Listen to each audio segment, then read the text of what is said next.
The moment the prince said I would never be his Omega, I realized I had been waiting for someone who had already decided to let me go. The Grand Hall of Bennett Palace had never felt colder to Ethan Carter than it did that evening. Thousands of candles illuminated the golden walls. Royal banners hung proudly above the marble floors, and the entire court stood silently as the future king made a choice that would change both their lives forever. Ethan stood before Prince Alexander Bennett with a calm expression, even though his heart carried a question he had been afraid to ask for months. He had believed that after all the quiet moments they shared, after all the conversations away from the royal court, after all the times Alexander looked at him like he was the only person in the room, there would come a day when the prince would finally choose him. But the palace was watching. The council was waiting. And Alexander stood there wearing the same expression he wore during every royal decision, controlled, distant, and impossible to read. "Ethan," Alexander said quietly, "you need to understand your place." Those words hurt more than Ethan expected, not because they were cruel, but because they came from the one person he believed would never make him feel small. "My place," Ethan repeated softly. Alexander looked away for a moment.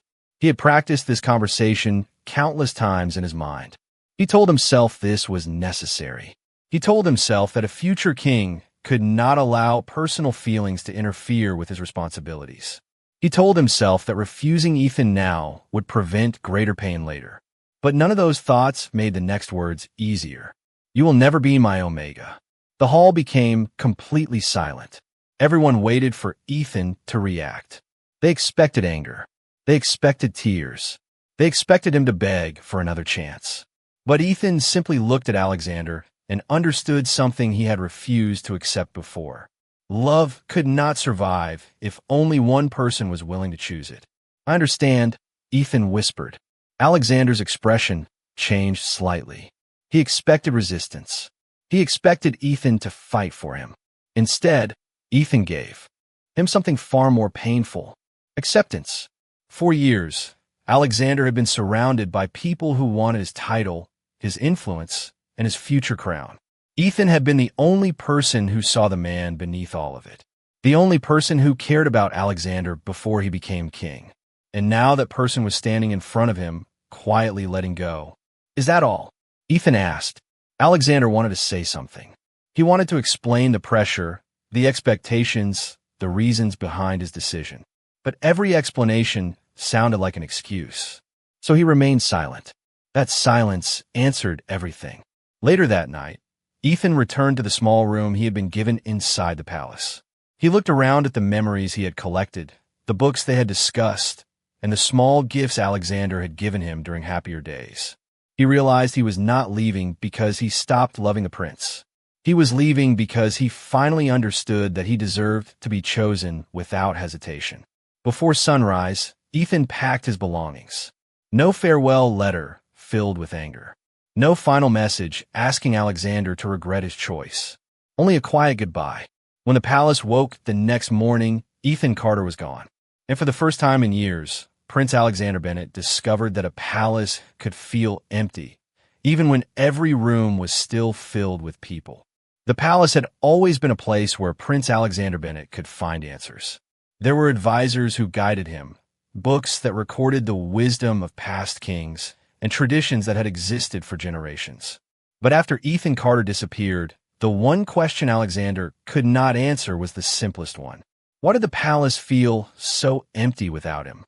The first few days after Ethan left, Alexander convinced himself that everything would return to normal. He told himself that Ethan needed time. He believed that after the emotions settled, Ethan would understand why the decision had been necessary. A future king could not make choices based only on personal feelings. That was what Alexander repeated every morning. But every evening, when he returned to his private chambers, he noticed the silence. The room looked exactly the same, yet something important was missing. There were no thoughtful conversations after long meetings. No quiet reminders to take a break from endless royal duties. No one asking if he was truly happy beneath the title he carried. Alexander had spent years surrounded by people, but Ethan had been the only person who made him feel understood. The realization came slowly, and that made it harder to ignore. Ethan had never wanted the crown. He had never cared about the power attached to Alexander's name. He had cared about Alexander himself. And Alexander had been the one person who failed to recognize the value of that. Weeks passed, then months. The court continued preparing Alexander for his future as king. Meetings filled his schedule. Royal responsibilities continued moving forward. To everyone else, nothing had changed. The prince was still successful, still respected, still destined to rule. But Alexander knew something was different. The person who once brought warmth into his life was gone. One afternoon, Alexander entered the royal library and found a book on the table. It was an old novel that Ethan had once recommended to him. Inside the cover was a small note written in Ethan's handwriting from months before. It was not a goodbye message. It was not filled with sadness. It was simply a reminder about a story they had planned to discuss together. Alexander held the note quietly and realized something painful. Ethan had been building memories with him, while Alexander had been preparing to let him go. For the first time, Alexander questioned the decision he had been so certain about. He began remembering every moment when Ethan stood beside him without asking for anything in return.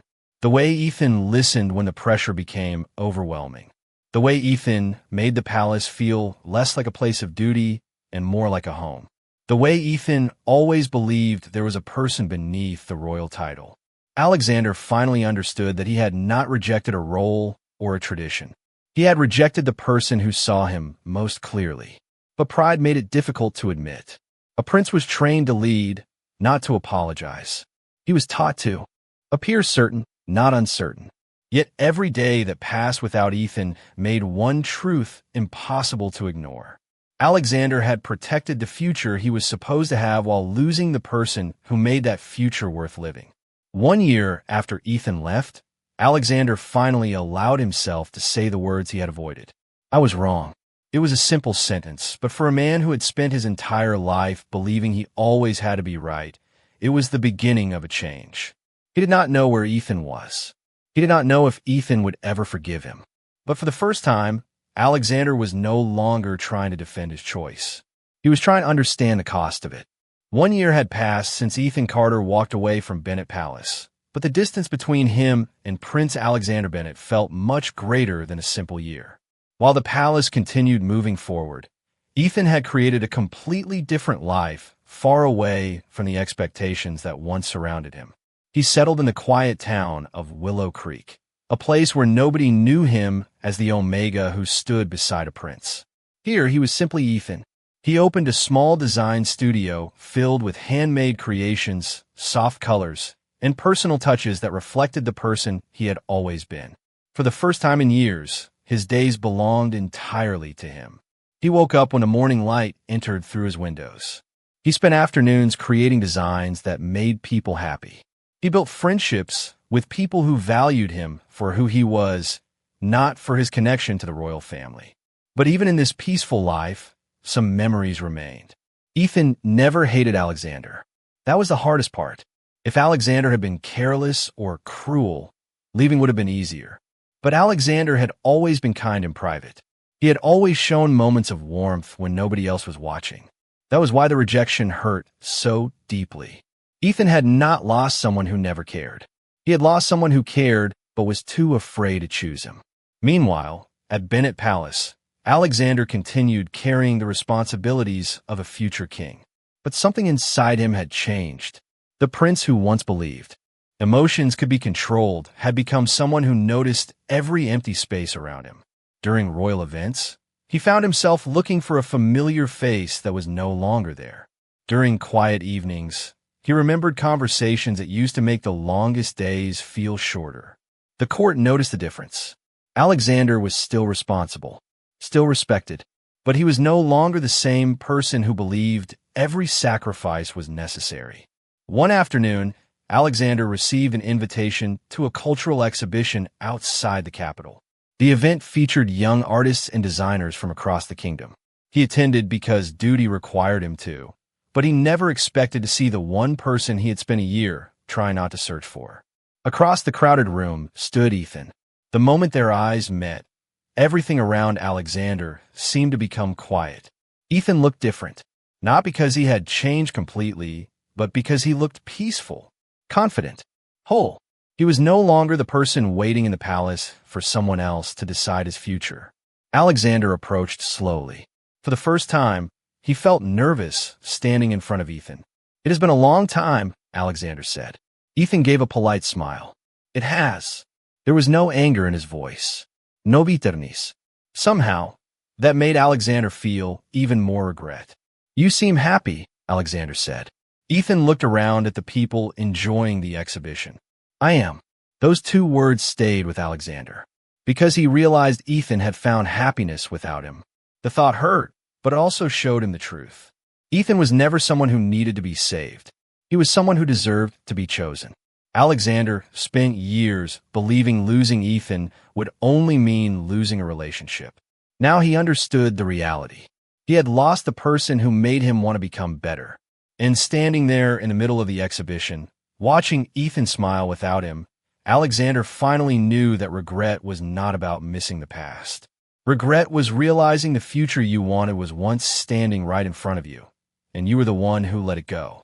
The exhibition in Willow Creek ended before sunset, but the moment Prince Alexander Bennett saw Ethan Carter again stayed with him long after he returned to the palace. For the first time in a year, Alexander had been standing in front of the person he lost, and he realized something that was harder to accept than any criticism from the royal court. Ethan was no longer waiting for him. The realization followed him through every hallway, every meeting, and every quiet evening inside Bennett Palace. Before, Alexander thought time would eventually bring things back to the way they were. He believed distance would make Ethan understand his decision. But seeing Ethan standing confidently in his own life changed everything. Ethan had not been waiting for permission to be happy. He had built a world where he belonged. A few days after the exhibition, Alexander made a decision he had avoided for too long. He would visit Willow Creek, not as a prince demanding answers, but as someone who needed to finally be honest. When he arrived at Ethan's studio, he found a place completely different from the palace. There were sketches on the walls, shelves filled with designs, and sunlight coming through large windows. It was a space that felt alive. It felt like Ethan. "You came all this way yourself?" Ethan asked when he saw him. Alexander nodded. "I wanted to talk to you." Ethan looked at him carefully. "About what?" Alexander paused. The old version of himself would have prepared a perfect speech. He would have explained every reason, every responsibility, every expectation. But he had already learned that explanations could not repair what actions had damaged. "About the truth," Alexander said. "The truth is that I was afraid." Ethan remained quiet. Alexander continued. "I thought choosing you would make me weaker. I thought a future king had to separate his heart from his responsibilities. But I was wrong." Ethan looked away for a moment. Hearing those words was something he once dreamed about. Yet now, after everything that happened, they felt different. "Do you know what hurt the most?" Ethan asked. Alexander looked at him. "It was not that you had doubts. Everyone has doubts. It was that you decided my place in your life without asking me what I wanted." Alexander lowered his eyes because there was no way to deny it. Ethan was right. He had made a choice for both of them. He had protected his image as a future king while forgetting that Ethan had feelings, dreams, and a voice that deserved to be heard. "I thought I was protecting the future," Alexander said softly. Ethan replied, "But you forgot that I was part of that future too." The words stayed between them, not as an accusation, but as a truth they both needed to face. Alexander looked around the studio again. He saw the life Ethan created after leaving the palace. A life filled with purpose. A life where Ethan was valued. And for the first time, Alexander understood that returning to him would not mean asking Ethan to go back. Ethan could never become the person he was before. "You should not have to. I do not expect you to forgive me today," Alexander said. "I do not expect everything to return to how it was." Ethan looked surprised by the honesty. "Then what do you want?" Alexander took a breath. "I want the chance to know the person you became. I want the chance to prove that I can choose you without asking you to sacrifice yourself." Ethan did not answer immediately, but for the first time since their separation, the distance between them felt a little smaller. Not gone, not healed completely, but smaller. and Alexander realized that maybe this was the beginning of something new. Not rebuilding the past, creating something they had never had before. The days that followed Alexander Bennett's visit to Willow Creek were unlike anything either of them expected. For the first time in years, the distance between the prince and Ethan Carter was not filled with silence or misunderstanding. It was filled with small conversations, honest questions, and moments where neither of them had to pretend everything was perfect. Alexander began visiting the town whenever his royal duties allowed. He did not arrive with a grand announcement or a group of advisors. He came as Alexander, not as the future king. Ethan noticed the difference. The man who once avoided difficult conversations was now willing to sit with uncomfortable truths. When Ethan shared his fears, Alexander did not try to explain them away. He listened. When Ethan needed space, Alexander respected it. Slowly, the walls that had formed between them began to weaken. But healing old wounds was not the same as forgetting them. One evening, while they walked through the quiet streets of Willow Creek, Ethan stopped near a small park filled with autumn trees. The golden leaves moved gently in the evening breeze, creating a peaceful moment that felt far away from the pressure of the palace. "Do you ever regret it?" Ethan asked. Alexander knew exactly what he meant. He looked toward the path ahead before answering. Every day, Ethan remained quiet. Alexander continued, "But I know regret alone does not fix anything. I cannot ask you to forgive me just because I finally understand my mistake." Those words surprised Ethan, because for so long, he expected Alexander to return with an explanation. Instead, Alexander returned with humility. "I used to think being a good king meant making sacrifices without hesitation," Alexander said. "I thought choosing duty over personal happiness was proof that I was strong. But I learned something important. A person who cannot understand love cannot truly understand the people he is supposed to lead." Ethan looked at him carefully. These were the words he once wanted to hear. But now, he needed more than words. He needed consistency. "I believe you are changing," Ethan said softly. "But I need you to understand that I cannot go back to who I was." Alexander nodded. "I do not want you to." The person who left the palace was someone who spent too much time waiting to be chosen, Ethan explained. The person standing here now knows he deserves a love that is freely given. Alexander looked at him with a quiet expression. "Then let me show you that I understand." For the next several weeks, Alexander continued proving that his actions matched his promises. He supported Ethan's work, celebrated his achievements, and treated his dreams as important as his own. He never asked Ethan to return to palace life. He never asked him to become someone different. Instead, he learned about the life Ethan had built and became part of it. Slowly, but while their connection was growing stronger, a message arrived from Bennett Palace. The royal council requested Alexander's return because preparations for his future as king were becoming urgent. The old fear returned. Ethan saw it in Alexander's eyes. The same conflict that had once separated them stood before them again. But this time, something was different. Alexander did not make a decision alone. He looked at Ethan and asked, "What do you want?" It was a simple question, but it meant everything. Years ago, Alexander had decided their future without asking. Now, he was finally giving Ethan a voice. And Ethan realized that maybe the greatest change was not that Alexander came back. It was that Alexander finally learned how to stay. The question Alexander asked changed everything between them. For years, Ethan Carter had dreamed of hearing the prince ask what he wanted. Not what the kingdom expected, not what tradition demanded, not what others believed was best, just what he wanted. And now, standing beneath the quiet evening sky of Willow Creek, Ethan finally felt that Alexander understood the meaning behind those simple words. "I want you to return because you choose to," Ethan said carefully. "Not because you feel guilty, not because you regret losing me, and not because the palace needs a perfect story about its future king." Alexander listened without interrupting. That was something Ethan noticed immediately. The old Alexander would have responded quickly. He would have explained, defended, and searched for a reason why his choices were necessary. This Alexander simply listened. "I understand," he said, "and I want you to know something. If I had another chance, I would not ask you to change your life for me. I would change the way I live mine. Those words stayed with Ethan, because they were not a promise to take him back to the past. They were a promise to build something new. When Alexander returned to Bennett Palace, he carried a different kind of confidence. The royal council expected the same prince they had always known. They expected someone who would follow every tradition without question. Instead, they found a leader who was willing to speak honestly. During the council meeting, one advisor reminded Alexander that his position required difficult choices. Alexander agreed, but he also explained that leadership was not about ignoring personal values. It was about understanding people.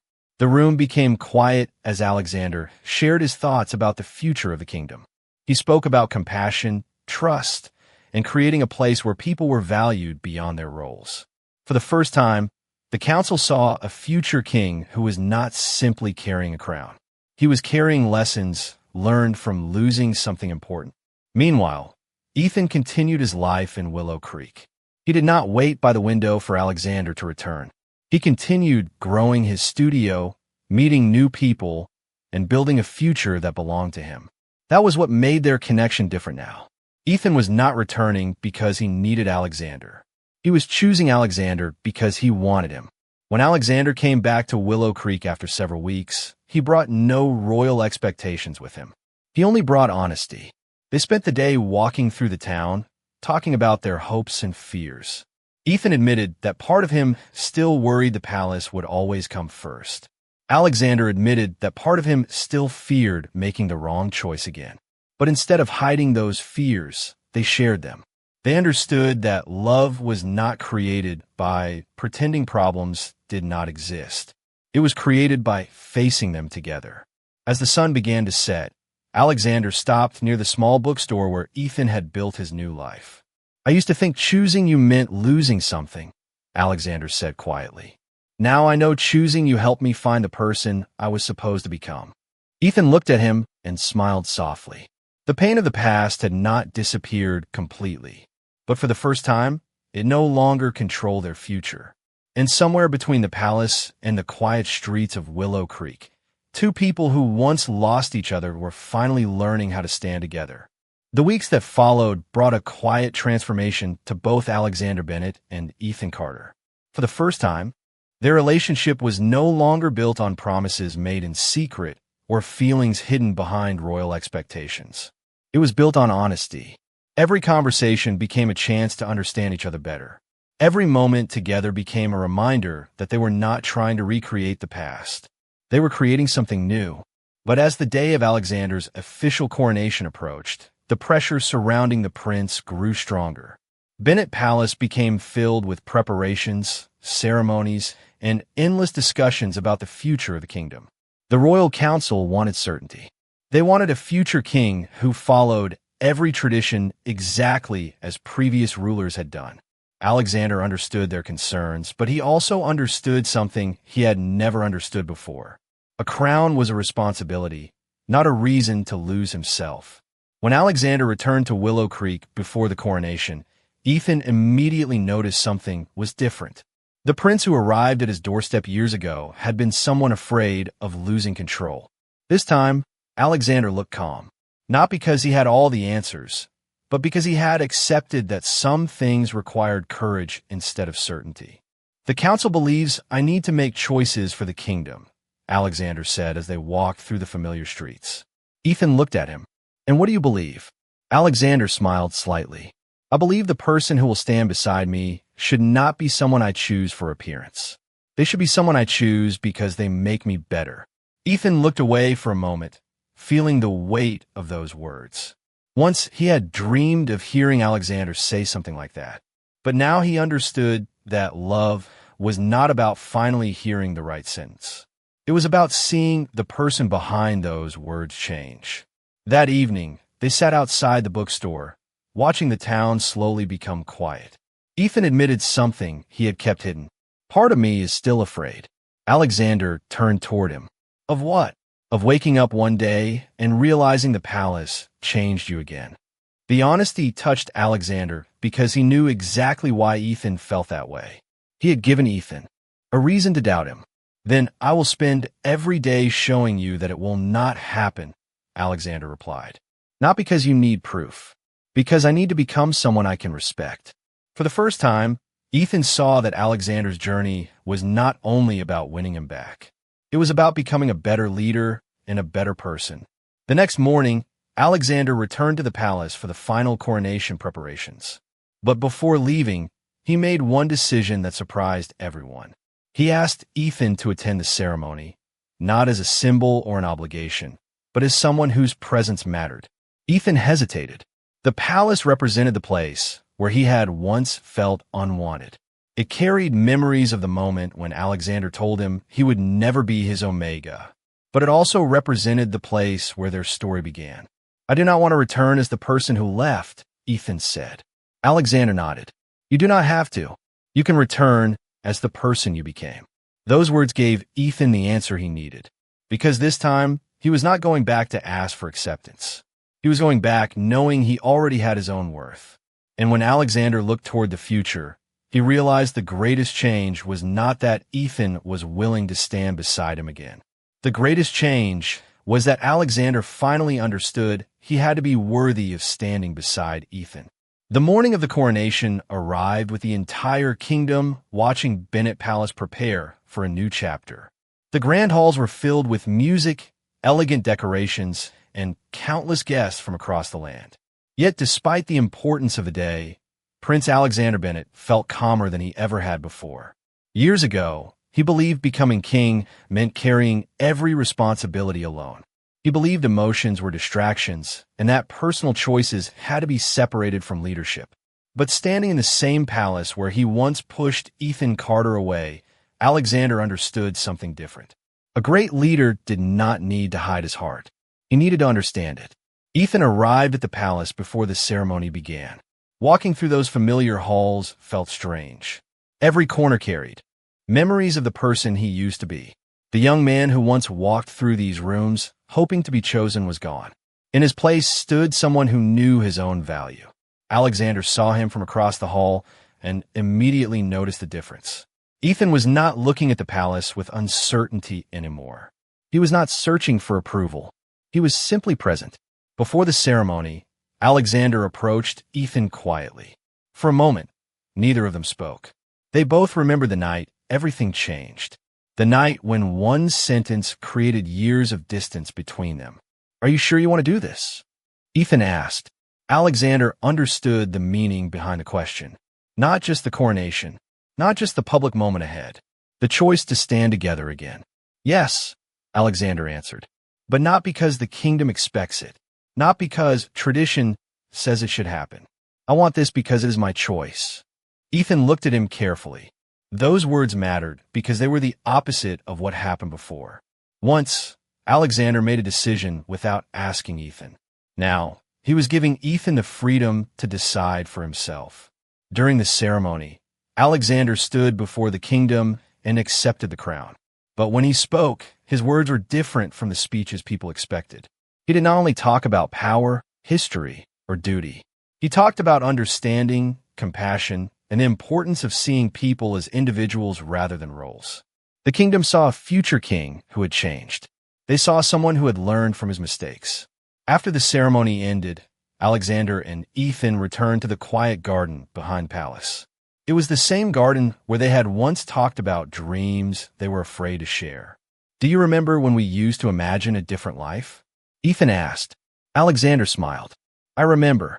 Back then, I thought I needed your choice to know I mattered. Alexander looked at him with a gentle expression. And now, Ethan looked toward the palace. Now I know I mattered before you chose me.